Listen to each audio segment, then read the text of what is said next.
selon moi, le déclencheur de toute cette histoire, de cet engouement qui a été cet appui de sympathie envers Autour de l'île a débuté avec l'article de la journaliste Émilie Pelletier du Soleil le 17 janvier.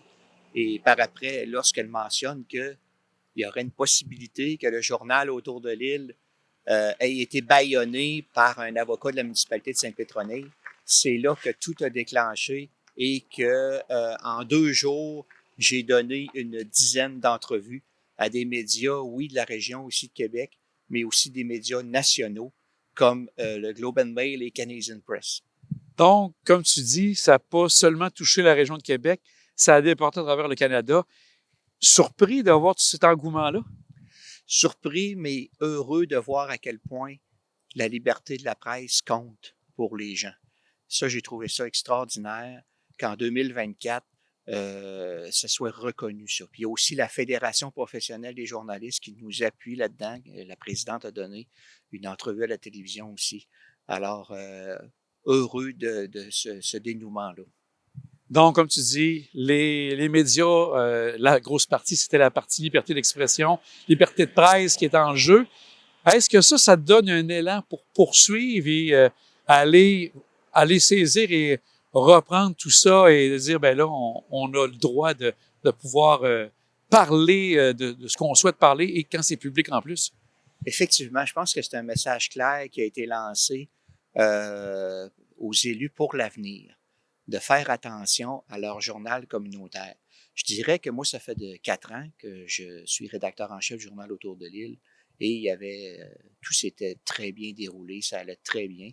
C'est au niveau de Sainte-Pétronille qui s'est déclenché quelque chose et je suis sûr qu'à l'avenir, tous seront conscients de ce qui s'est produit.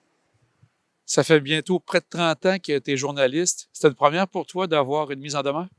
Plus de 36 ans. De le journal Autour de l'île, en 27 ans d'existence, n'a jamais eu ça.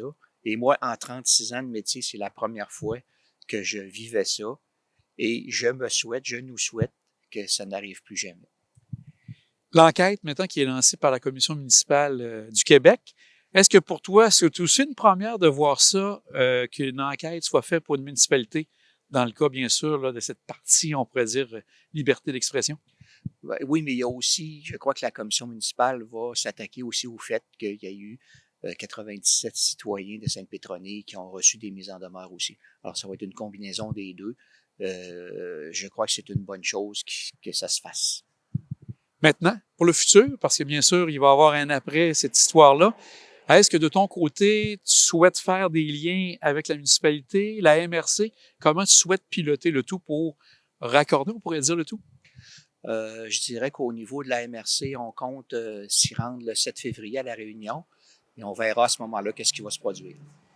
Bien, Marc, on va suivre avec grande attention, puis encore félicitations pour tout ce que tu as fait. Les gens ont vraiment été bien informés de ce qui s'est passé à Sainte-Pétronille et bien sûr avec le Journal Autour de l'île. Bonne chance pour la suite. Merci, je vous en prie.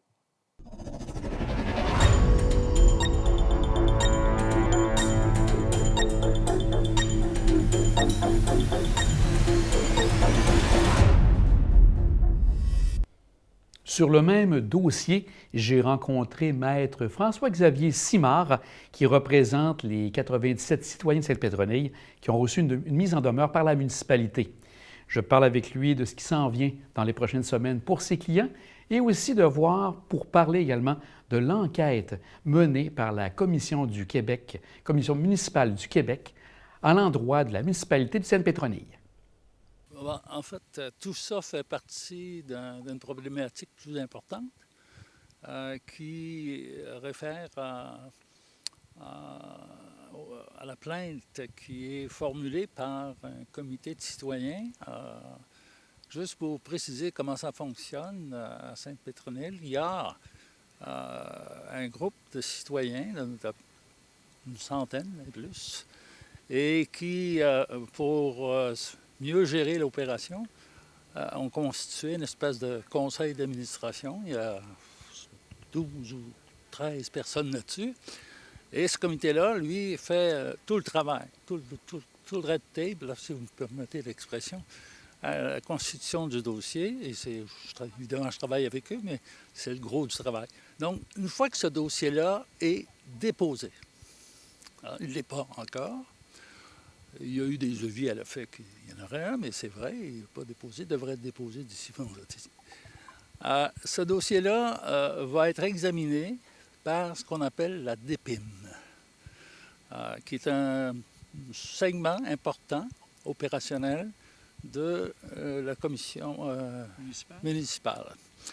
Et ils vont décider de la recevabilité et par rapport aux lois, il y a la réglementation qui s'applique. S'ils décident que c'est recevable, ils vont confirmer ça par écrit au comité des citoyens et le processus va s'enclencher.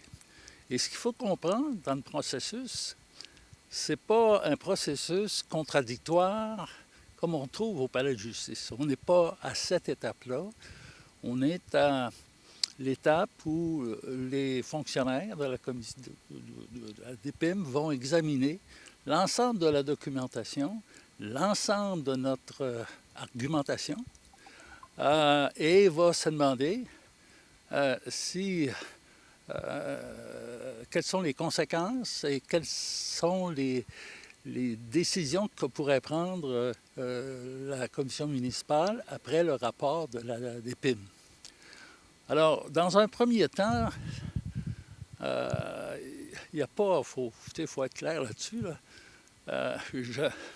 Il n'y a pas de prison, il n'y a pas d'amende là-dedans.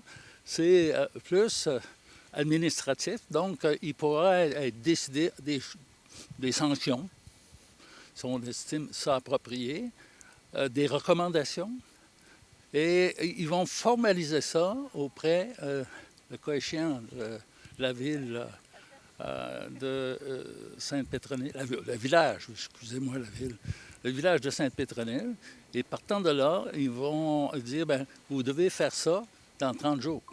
Vous devez faire ça dans 100 jours, etc., dépendamment de la nature de la recommandation. Puis, ce qu'il faut savoir, c'est que ce n'est pas la question de bonne volonté de la ville, du village, c'est une obligation de changer. Et si ça ne se fait pas, et que la commission constate un vrai défaut ou une absence de collaboration, là, ils vont se divertir du dossier, ça va aller au TAC, au tribunal administratif, hein, et qui, lui, va décider de la question avec, justement, une procédure qui est davantage similaire à ce qu'on trouve lorsqu'on va au palais de justice. Donc maintenant, je sais que... Interrogatoire en chef, contre-interrogatoire, éventuellement complément de la preuve, des choses comme ça. Actuellement, la commission municipale déjà commencé l'enquête de son propre chef, de ce que j'ai compris. Donc, ça va s'ajouter, ce que vous allez ajouter comme élément en fait, à tout ça? Il y a une enquête, hein. Il n'y en a pas plusieurs. La ministre a décidé qu'elle demanderait à la commission de surveiller ça. On peut penser que la commission municipale a déjà commencé à travailler à la fois dans notre dossier et aussi dans celui de la municipalité Val-des-Lacs. Parce que vous savez, dans le fond, tout ça, c'est intimement lié avec la problématique qui est soulevée à Sainte-Pétronille. Donc, d'ici là, donc, comme vous dites, il y a toutes ces étapes-là qui vont se passer. Est-ce qu'il peut y avoir des genres d'ententes qui peuvent se prendre avec les citoyens versus la municipalité? Oh, vous savez, la bonne volonté est toujours là. Hein? Il faut comprendre que la municipalité de Sainte-Pétronille a adopté une attitude qui constitue un précédent au Québec. En ce sens que le précédent, c'est parce qu'on reçoit des interrogations, il faut comprendre aussi que les interrogations étaient formulées dans une demande adressée par le comité au village de Sainte-Pétronille, dans laquelle on ne les accusait pas de quoi que ce soit, dans lequel on leur demandait de répondre à 4 interrogations. quand vous regardez ça, là, c'est gros, c'est à peu près gros à 5 pouces peut-être, si vous mettez toutes les interrogations. Et la municipalité a décidé de mandater un cabinet d'avocats et d'envoyer une mise en demeure à tous les signataires de cette pétition qui est intervenue dans le contexte. Et c'est là, évidemment, que le bas blesse. Vous savez, prendre une masse de 2000 livres pour écraser un papillon ou encore une mouche, c'est pas très, très courant. Alors moi, je trouve que là-dessus, ils sont fautifs. Ça demeure des taxes qu'ils administrent, payées par les contribuables de Sainte-Pétronille, et puis ils se foutent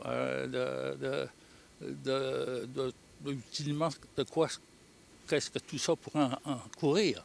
Dans les faits, s'il avait accepté de rencontrer les membres du comité, je pense qu'on n'en parlerait plus aujourd'hui.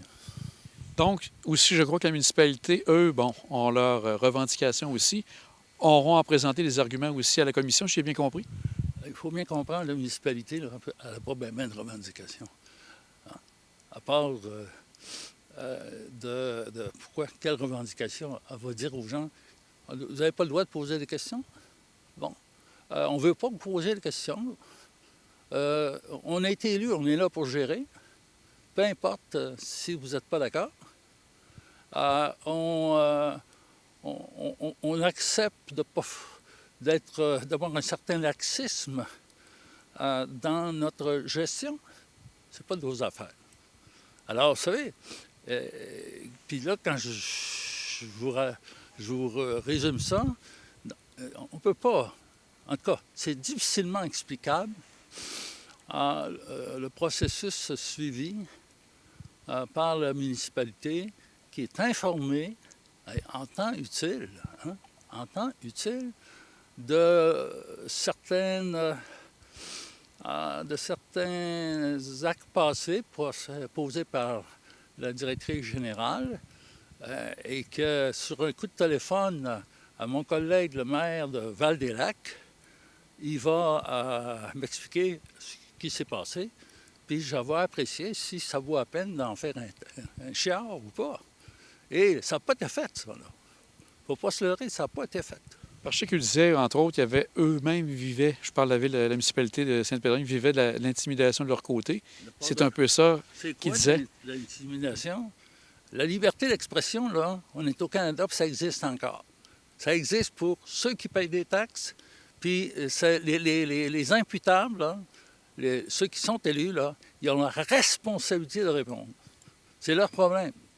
Ils ont bien plus un problème, je crois, avec leur approche de la civilité que les citoyens en ont. Vous savez, des gens qui ont été bénévoles pendant 20 ans, puis ça, vous allez venir certainement avec la bibliothèque, la façon dont ils ont été traités, c'est inacceptable. Comment voulez-vous? On les met dehors, on barre la porte de la bibliothèque, ils arrivent là, ils se cognent le nez sur la porte, ils ne savent pas pourquoi. Puis après, on leur dit, vous êtes tous...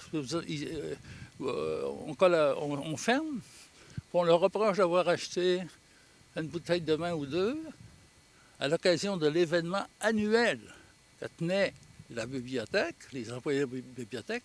Il y en a qui sont là-dedans depuis 20 ans. Puis ça a toujours été comme ça. C'est normal. Dans le temps de Noël, de se réunir tout le monde, on fait ça dans nos bureaux. Alors, j'imagine que ça devrait être correct aussi à Sainte-Pétronille. Quand je suis arrivé à Beauport en 1969, il y avait un journal qui était extraordinaire, qui s'appelait « Reflet de mon milieu ». Je ne sais pas si ça vous dit quelque chose. « Reflet de mon milieu », ça a été créé par Roger Simard, le père du député que nous avons au provincial.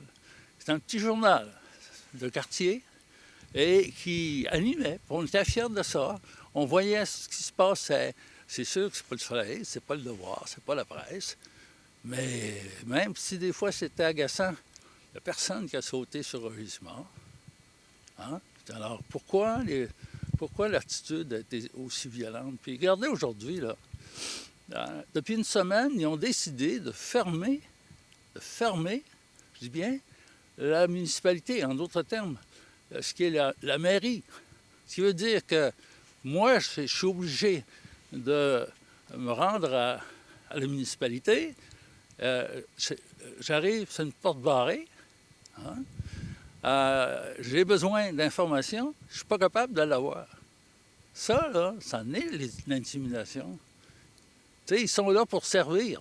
Et au surplus, ils sont payés pour faire ça. Alors.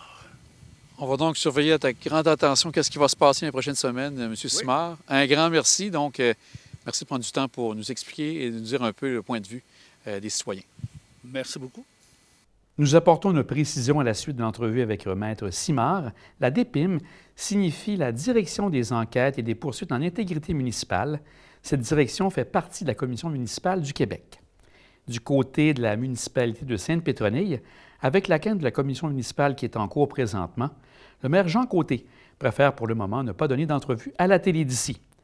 Nous prenons maintenant quelques moments pour vous lire quelques extraits d'un communiqué émis par la municipalité le 18 janvier dernier. Devant une situation qui perdure depuis plusieurs mois et qui est venue à envenimer le climat social, la municipalité de Sainte-Pétronille demande au ministère des Affaires municipales et de l'Habitation de déclencher une enquête afin de clarifier les faits. Sainte-Pétronille demeure convaincue de la saine gestion de ses activités et de la rigueur de son processus. On peut lire aussi ceci pour Jean Côté. Il est normal et sain que les citoyens puissent questionner leur élu, mais cela doit se faire dans le respect, ce qui n'est pas le cas actuellement à Sainte-Pétronille. Le maire est inquiet pour la démocratie dans sa municipalité, alors qu'un petit groupe a décidé de faire régner un climat malsain. Nos citoyens ne peuvent plus s'exprimer librement lors des séances du conseil, de peur d'être hués par ce groupe de citoyens. Nos élus ou employés craignent également de devenir la cible. Notre directrice générale est au cœur d'une campagne de dénigrement sur la place publique. Ça a assez duré. Nous croyons qu'un avis externe indépendant est la clé pour mettre fin à cette situation, a poursuivi le maire. Vous pouvez lire l'intégrale de ce communiqué sur la page Facebook de la télé d'ici. C'est la première publication.